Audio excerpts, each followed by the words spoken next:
Hey everybody, this is Ken Tucker with Changescape Web. Welcome to this episode of the Marketing Guides for Small Businesses podcast. Today I'm joined by Ian, Jen, Dan, and Paul, and we have a special guest with us today. We're going to be talking to Zach Anderson of Molo Media. I'm really excited to be able to talk to Zach. We're going to be talking about website lead capture, speed of response, text message marketing, and why you need to text enable your website. So let's get right into it. Hey Zach, I know you've been doing text message marketing for a very long time, and you've got some amazing apps. Full disclosure, my company Changescape Web, we use your tools, and we find that they're absolutely terrific. So I'm going to go ahead and get started. And I think so many businesses don't realize this, but can you talk about what does it mean to text enable your website and why is it so important? Well, the way I look at it is I look at your website as a storefront, right? So imagine like your chiropractic office and you come into the chiropractic office and there's no one at the front desk, but there's a bunch of people in the background doing stuff and no one ever comes up and helps you. The website's kind of like the same thing. It's just a virtual storefront. You go to the website, you get there, and maybe there's a contact us form or there's a phone number. And a lot of people are hesitant to make phone calls now. They could be at work and do all those different types of things. So you're basically treating it like it's a storefront, but there's no one there to actually engage with you. So we came up with an idea to text enable websites by creating a widget that you can actually enter your information inside of the widget and immediately connect with the business over text messaging. And the reason why we chose text messaging is because the conversation can continue after they leave the website, whereas chat really is they have to be there to be able to respond. You're always fishing for information, all those different types of things. So and it's amazing if you go out there and start searching on Google to all these different businesses, none of them are doing it. And so they're losing out on a huge opportunity, not only to build a list, to be able to communicate back out to people, but to be able to give the people that are visiting the website a way to communicate on their own terms, because we know that pretty much everybody text messages now. I mean, my mom, who's 76, even has a phone and will text message me. So it's just it's more, I know text message has been around forever, but it's become so much more on the forefront in the last couple of years, especially with what happened with COVID. I mean, like a restaurant, for example, when they were shutting down, there's no way for them to communicate with their customers. And so this allows businesses to be able to communicate with their visitors in real time on their terms that they choose and be able to build a list and continue that conversation after they leave the website, so they're not sit there waiting for someone to respond on the chat, which I've done it so many times where I pick up a chat, I'm asking these questions and I get distracted and I go do something else and I come back and the chat window's closed. And I got to start the whole thing over again. So that was the whole concept behind creating this text-enabled chat widget that you can implement on the website, also in signatures, on advertising, on all these different types of things. So that was kind of the reason behind building the text chat for websites itself. Yeah, awesome. And I know you have the ability to create an autoresponder. So if you're not able to take that text immediately, you can auto respond back to somebody to let them know that it was received and you're expect a contact from them soon. Yeah. And so that's I think that's fantastic. Paul, it looks like you have a question. Yeah, Zach, how you doing? Good. So let's say you have this text widget on your website. Is it possible to configure it so you can call or text different departments or specific people within a company? Yeah. So basically what we did was we actually created it so you could add locations and you could also add departments. And the reason why we did locations is for those types of businesses. For example, sometimes a dentist will have 3 different offices, but a single website. So you've got to be able to route it to the proper places. So like, for example, we could have a Gig Harbor, a Seattle, or a Tacoma location. And when the widget pops up, you can choose the location and then choose whether you want to call or text. And then it will automatically route to that location, be able to track it all back in the back office. And you can even assign it to different users. So you're really giving as much flexibility as you possibly can. And I know that Ken touched on the autoresponder. What we also built into the platform, which is really, really beneficial. For example, like let's just say it's a hair salon or something like that. and somebody goes in there and types, says wants to talk to them, and they ask a question, and the autoresponder will write back and say, hey, thanks for texting us. If you have any questions about our pricing, just text back the word, prices. And our system will identify that word prices and then send them back out information. So you can create automation inside of the platform that actually takes away some of the human element, but still being able to have a two-way conversation in there. So by enabling departments, by enabling locations, and by enabling autoresponders, you're really able to systematize and automate a lot of the things that are naturally happening inside of the platform. And one thing that's really interesting, because the software will actually trigger phone calls or text messages, and we get 7 text messages to every 1 phone call.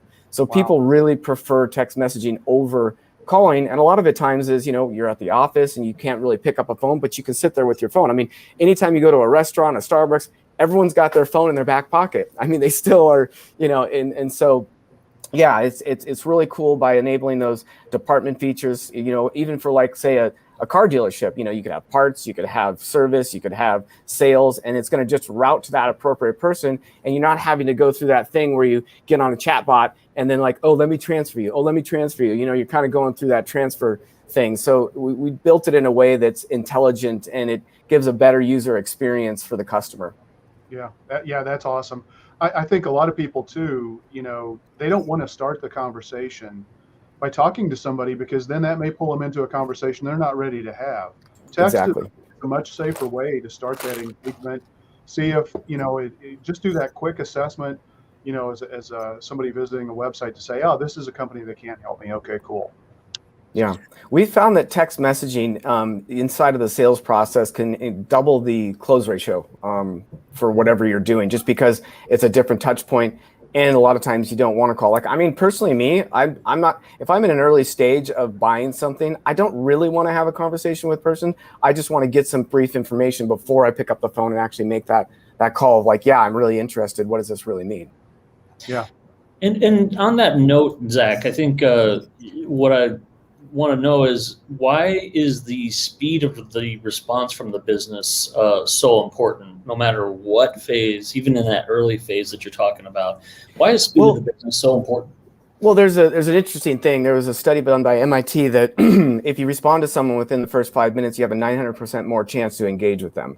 That is one major thing. And, as time goes by, the less likely you're going to do. And there's this waterfall effect, where it just goes down and down and down. And the other thing is generational. I mean, everyone expects to be texted back immediately. I mean, I think the stats are 98% of texts are open and responded to within the first 3 minutes. Yeah. And so you've got to engage in the same fashion. And so that's why we built a platform where you can respond on the desktop, you can respond via mobile app, you get notifications. So it's just a way they expect the speed. And so you want to be able to communicate. And it's also said the first person that communicates with that potential customer has like a 70% chance of actually closing them. So by utilizing text messaging, you will be able to engage with them quicker, because it is the fastest means out there versus email, calling, all those different types of things. Gotcha.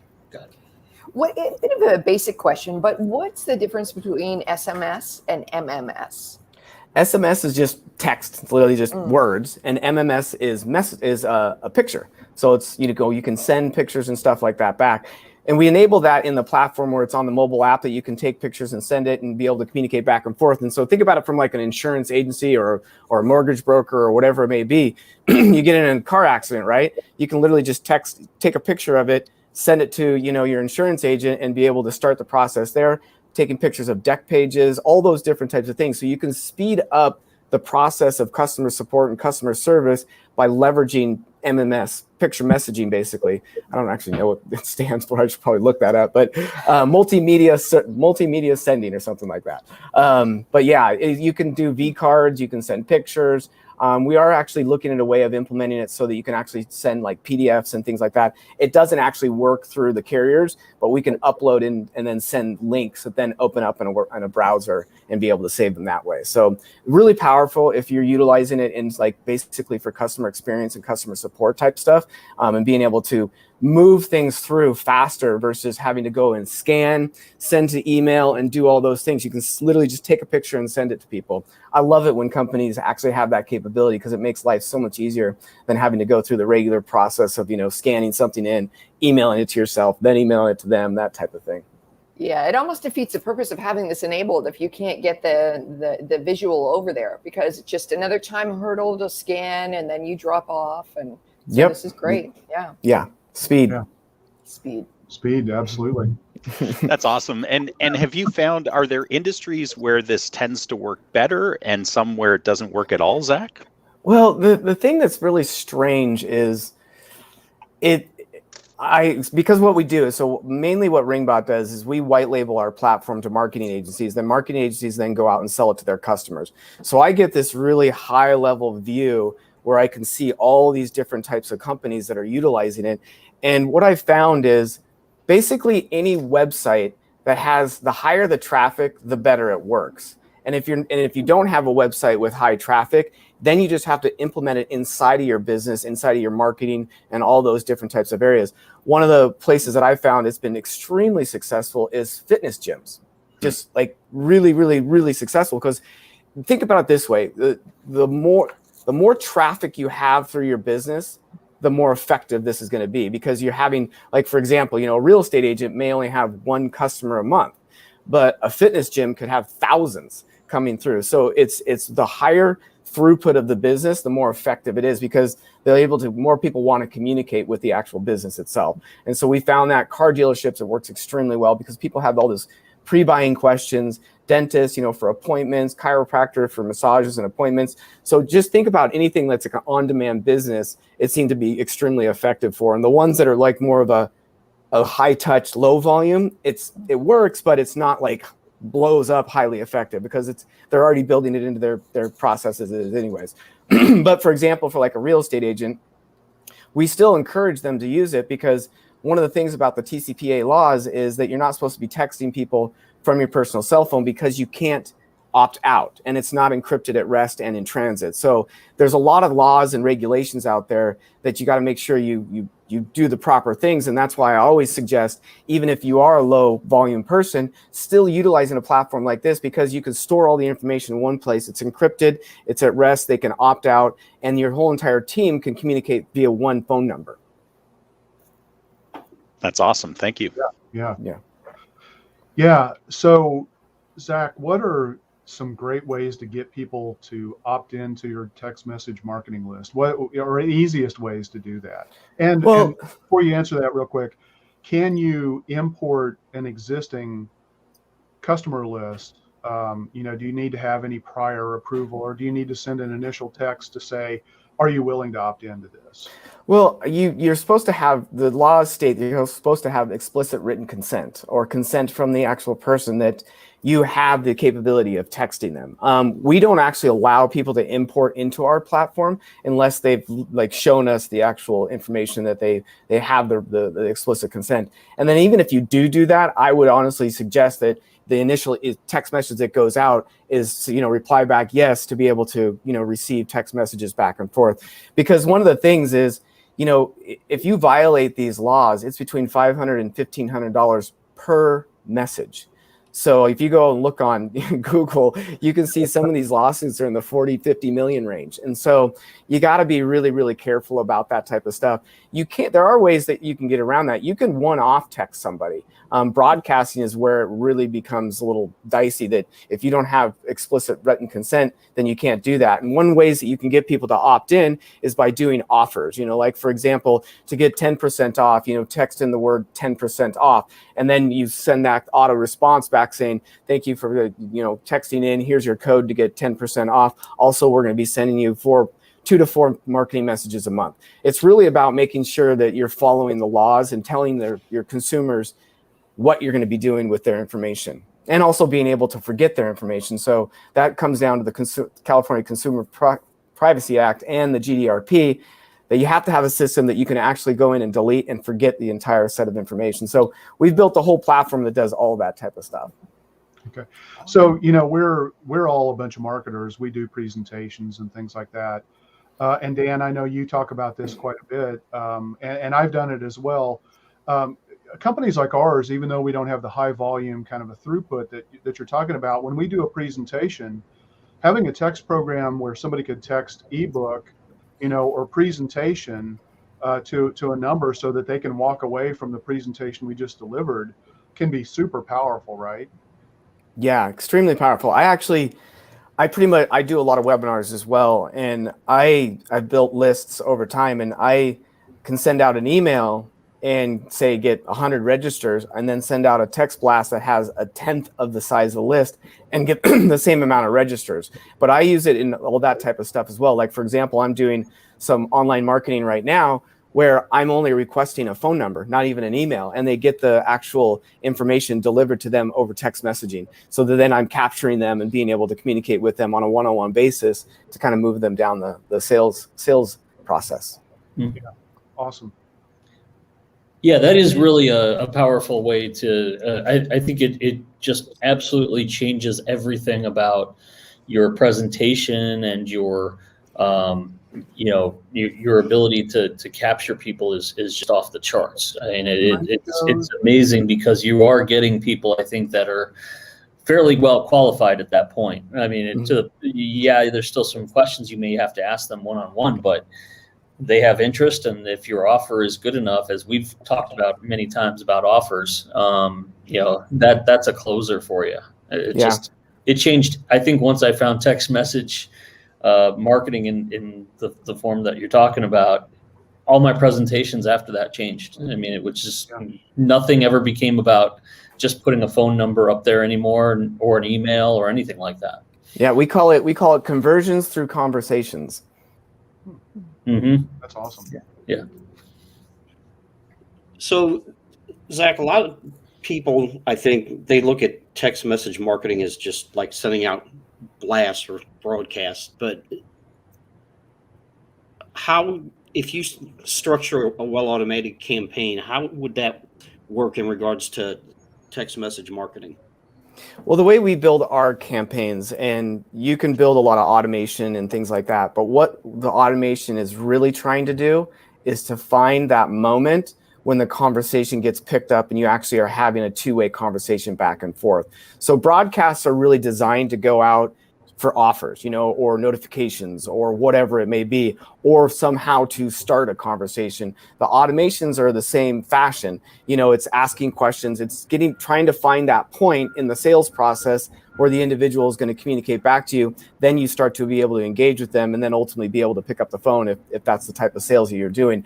So it's really about the automation is designed to create the conversation. And then the conversation is what actually closes the sales, or does whatever goal you have in mind with those series of automations to get the engagement going through text messaging. Yeah. Oh, sorry, it was my question. I was going to ask, how important is it in your mind to use a text message marketing system to communicate with leads and customers? Couldn't a business just use their cell phone? No, and I know that I already talked about this, and we'd love to bring this up again. Again, there's all these laws, FCC, TCPA, CCPA, GDRP, and they're designed to protect the consumers, right? So the consumers need to be able to opt out. They need to be able to, have their information forgot, all those different types of things. And when you use your own personal cell phone, what happens if you lose it? Somebody else can get access to their information. It's not encrypted at rest. It's not encrypted, in transit. You can delete it, but again, there's no simple way of doing it, be able to track that information. And also, that basically there's no way for the individual to opt out. They physically just can't opt out because it's, like with our system, when you reply back stop or a multitude of things, it locks it. You just can't send another message, and you can't opt them back in. It's physically down at the carrier level. So we do a double layer at the carrier level and actually in our software as well, so that nobody gets in trouble. Got it. Okay. Yeah. Seems like kind of going back to the days when email marketing was first starting, and folks would send out something and their list would be BCC'd and it's from your own email address, right? Something like that. Like, I remember those BCC blasts, right? Yes. And then when the BCC was forgotten and you're like, oh, wow, look at that. Yes, that's the worst. Send to all, and it's just this massive list. I've seen those. I've seen that happen. That's not a good Absolutely thing. not a good thing. Absolutely. No. What about, what's your opinion on some of these text message marketing systems that are bundled into point of sale or POS systems? Is that a good sort of starting off point if someone was thinking, oh, do I have another thing to subscribe to? That's a really interesting thing because we look at a lot, because I have another platform called Customer Engine outside of Ringbot. Ringbot's the one we've been mainly talking about. Customer Engine does the relatively similar thing what Ringbot does, but Ringbot's really designed for communication, improving customer experience, all that. Customer Engine, what we do is we track revenue. And so we send out offers with very unique codes in there so that when they go back into the business and they spend money at the business, you track the code in there and it tracks revenue per user and different things like that. POS systems do have some form of that, but they're very clunky because that's not their primary focus. So, our platform is designed only to do this type of thing and be able to track it. But we are in the process of doing some integrations with POS systems so that when they do come in, they simply just push a button on the POS and they enter the code and it's all tracked back to our platform as well.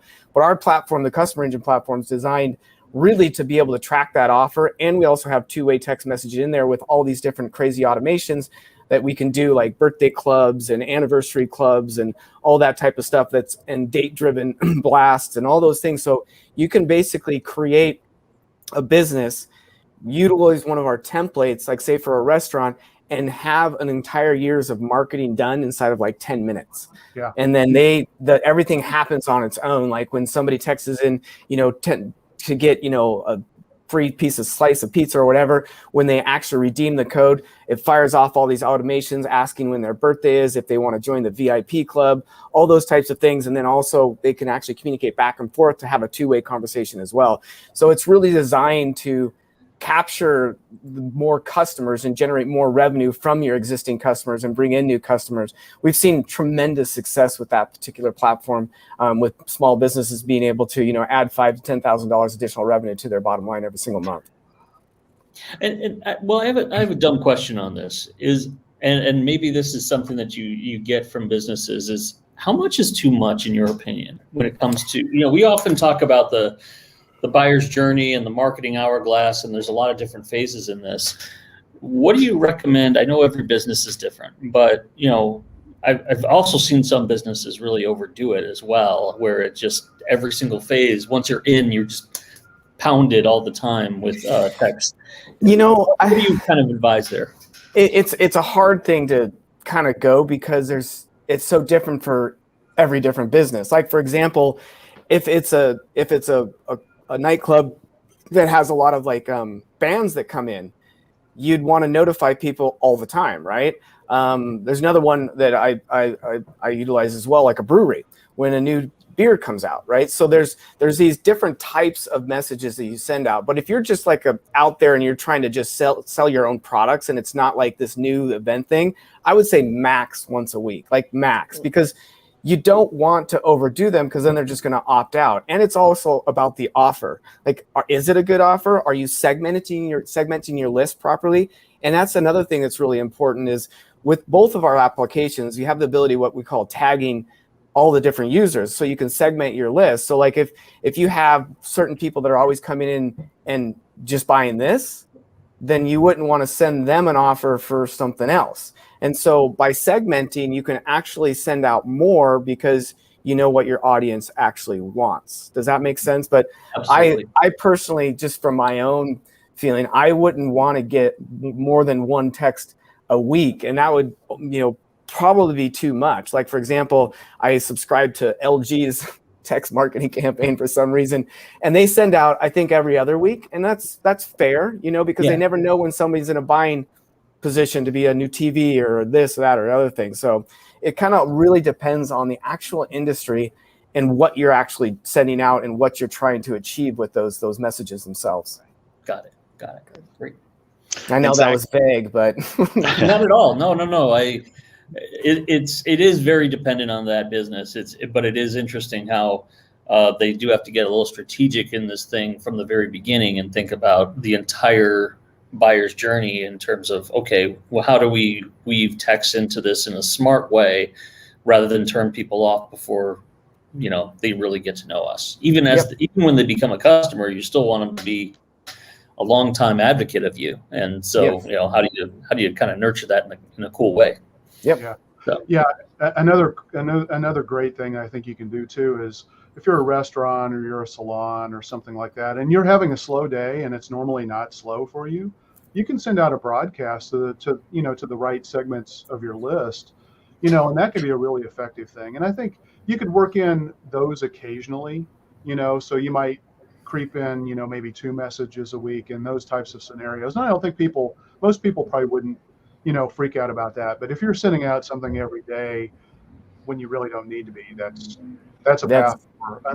Right. That's a lot of opt-outs is what that is. And we track all of our opt-outs and things. So you can kind of see, like when you send a broadcast, you can see how many people opted out. So you can start gathering information on those types of things, But again, it depends on the thing. Like, what if an appointment opens up, being able to fill that appointment, I'm sure people would want that. So, you can always kind of do those different types of things without harming your list too bad.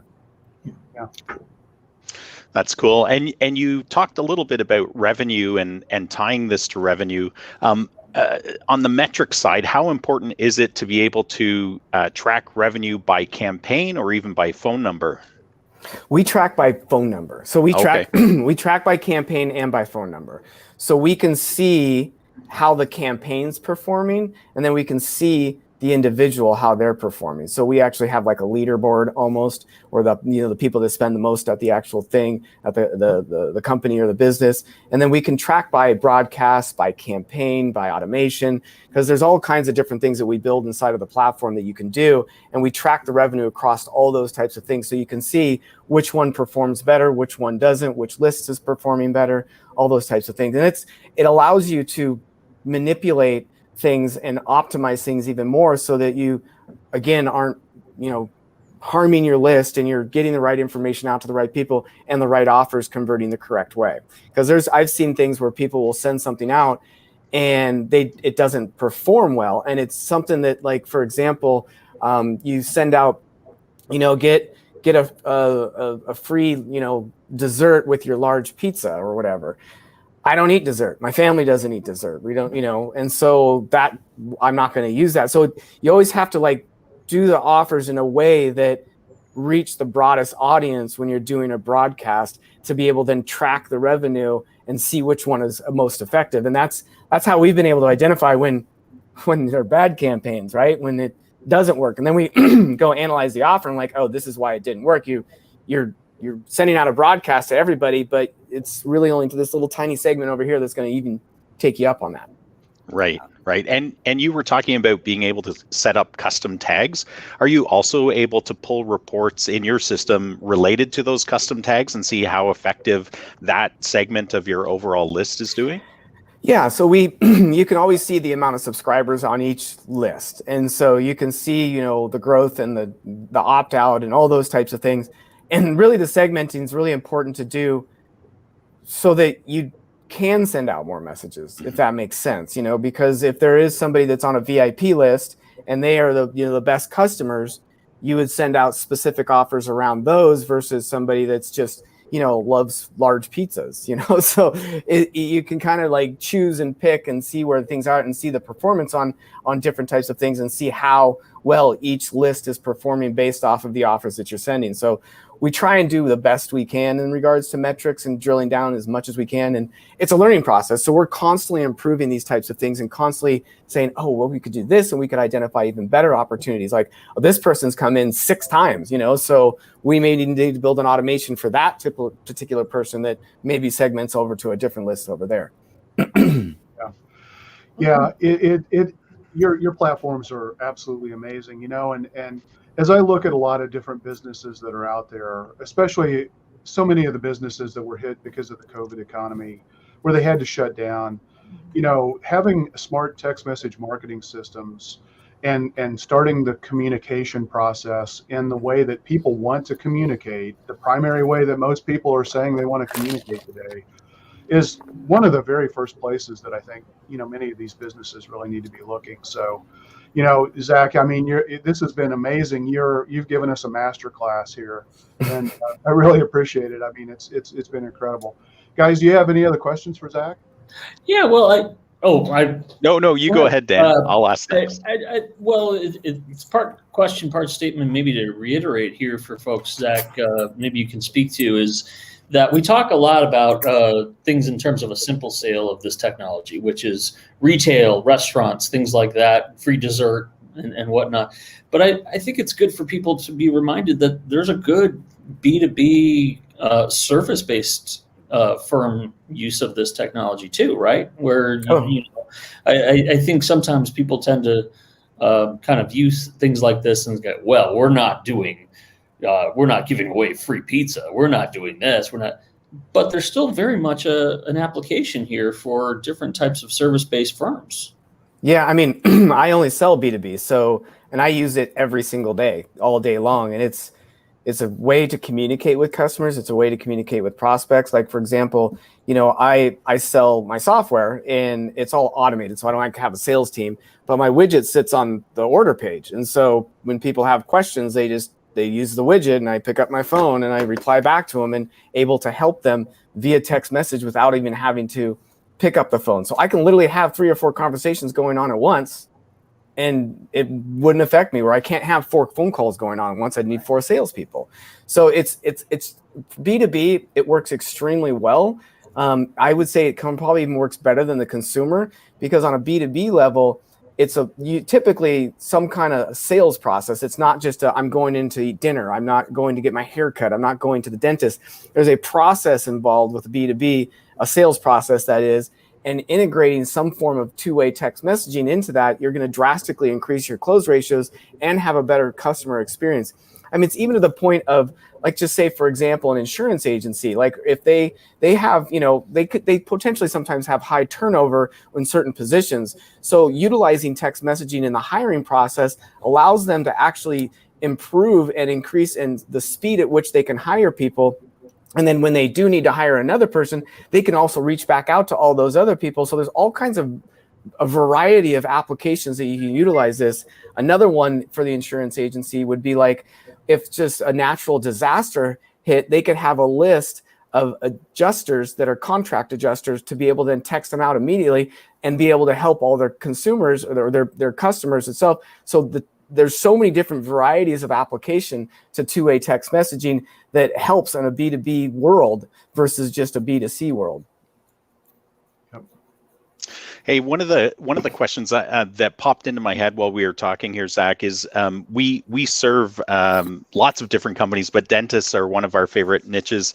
And just thinking through kind of how their teams are set up and that they have practice management software and lots of constraints. I'm thinking of the immediacy and some of the stats you shared about how quickly you need to respond. Like in the first 5 minutes. Just thinking about those teams, but I think it also applies to a lot of other types of businesses. How can you make this type of system work when your team is responsible for being, say, front desk at a dental clinic, where they're handling patient inquiries on the phone, they're responding to emails, they have patients standing in front of them that need to pay. How can you make this type of system work? Because it sounds like it's fantastic and effective. Well, the one thing that's really good about text messaging is not only the speed, but everyone expects it to only be a sentence, not a diatribe. Mm-hmm. So it's a two-way conversation, where email's not a two-way conversation. Phone calls are two-way conversations, but you're physically taken. So you can literally, it's so much faster to respond and so much easier. One, you can create templates. So like if people are asking the same questions over and over again and you get the text in, you literally go up, template, send, you're done, right? It tracks everything, HIPAA compliant. I mean, obviously we don't store any personal health information or anything like that. Everything's encrypted at rest and in transit. You can't control what the actual patient is sending in, but you're not going to be sending out anything in that sense. And, so it's really effective, and it can speed things up, because imagine being able to give an opportunity, instead of having to call to schedule an appointment, they can just text. So you're not waiting on hold. You're not doing any of those kind of things. You can create automated reminders to be able to go out and send out later to remind them of their appointments. I mean, there's just so much more flexibility, and you can utilize that with all templates. So if someone's always asking the same question, you write the text once, save it as a template, now you're done. So it's all about speed as far as I'm concerned. And it's really what I consider the digital voicemail of the world, right? You're just literally, instead of calling and leaving a voicemail, you're just sending in a text message that's stored, that you can see, that you can respond. Even if it's 5 to 10 minutes later, you still can respond, and the person's not going to be too annoyed. Awesome. No, that's super helpful. And just one point of clarity for me is, so do the people in the say the people at reception, do they have to have, like, are they on an app on their computer doing the texting, or are they on their actual phone in an app there that you guys provide, or how does that part of it work? Like, where do they actually respond from? Well, we have a desktop app, so they can be logged in, and they get if they have it open, they get notifications, they get email notifications, they get text alerts that they've got a text. And we also have a mobile app. So like they can, for example, a perfect example for why people use the mobile app, like we have a lot of fitness gyms that use it, and they're not always sitting at their computer. So they're just walking around with their phone in their back pocket. A text comes in, done, put it back in their phone. So they don't have to actually sit down. Whereas, a receptionist, they're always sitting at the desk, so they can just have it open. Alert pops up, they just literally go onto it and have that conversation right there. So it's completely, wherever you need to be, it's at. Fantastic. Thank you. Yeah. Awesome. Any other questions? Yep. All right. Awesome. Zach, so how can people learn more about Ringbot and Customer Engine? And what else would you like for them to know about you, and maybe how they can contact you? Well, if they can always go to ringbot.io to check out the software, or customerengine.io to check out that software. If you want to get a hold of me directly, you can just email me at Zacha, which is just ZACHA @molomedia.com. That's MOLOMEDIA.com. That's my parent company that owns all the software platforms itself, and that's the best way to actually get a hold of me. All right. And I think you mentioned this earlier, that Ringbot and Customer Engine are only available for agencies.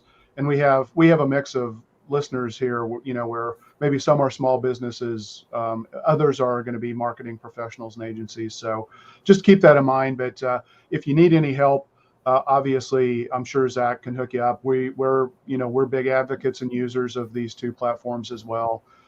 Zach, I can't thank you so much enough. This has been really fantastic, and just want to give you the last word if you have anything else you want to say. I just think, conversions through conversations. And everybody should be text messaging, right? That's just, if you're not, you need to start doing it. Yep. Doing it the proper way, that is. Exactly. Exactly. Not on your cell phone. All right. Thanks so much, Zach. Thank you. Take care. See ya.